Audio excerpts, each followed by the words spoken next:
Former President Donald Trump was found guilty of felonies involving falsifying business documents. Now, I found this whole trial process to be a little more than vaguely reminiscent of medical research, in particular the retrospective cohort study. Let's get into it.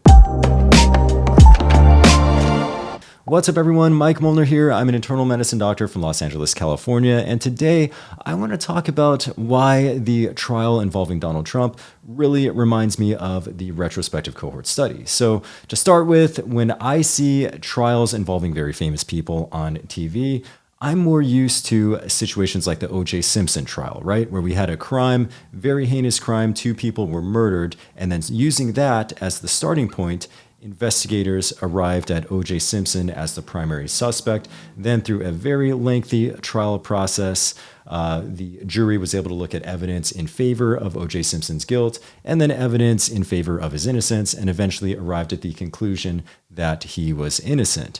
Now, contrast this with the trial involving Donald Trump. Here we had soon-to-be Manhattan DA Alvin Bragg, who vowed to hold Trump accountable to any criminal offenses that may become apparent. Now, what those criminal offenses were really up in the air. At the beginning, I think he mentioned things like tax fraud. Maybe Donald Trump had overvalued some of his real estate properties, but there's no mention of falsifying business records. So with that set in mind, we didn't start with a crime. We started with a person that was made a suspect. Then from that, we went backwards in retrospective fashion to try to find something that could be charged as a felony.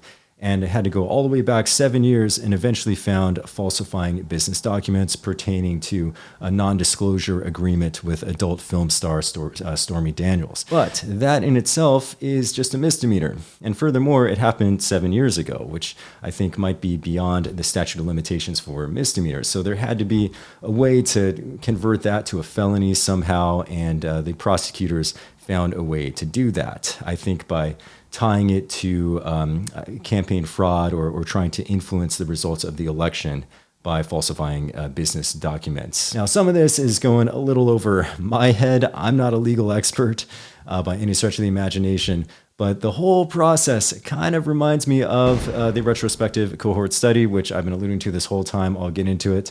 Now, I do think that when we do studies in medicine, medical research, it is similar to criminal trials because we have medication or a lifestyle change or something that we're investigating. We don't know if the medication, for example, works or if it doesn't work. So we have to design a study and then look at evidence to figure out the truth.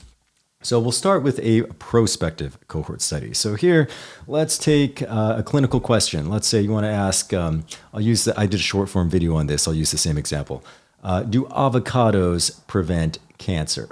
That's the clinical question.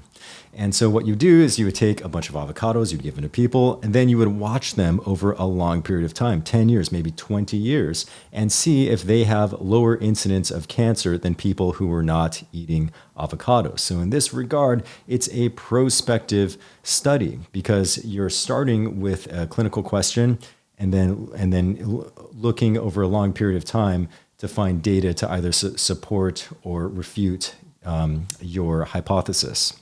Now, in a retrospective cohort study, you go backwards. You start with a conclusion, people without cancer.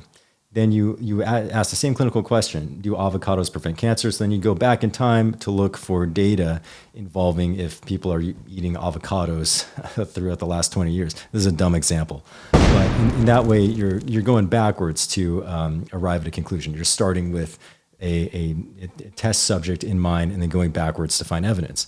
And so that's why I thought, this trial involving Donald Trump was a little bit unique, a little more like the retrospective study as opposed to the trial with former football star O.J. Simpson, which to me seemed like a prospective cohort study. So there you go. I hope these analogies help to shed light on these rather convoluted methods of medical research. If you like healthcare related topics like this, feel free to hit the subscribe button there or check out another video here, and I'll catch you guys next time.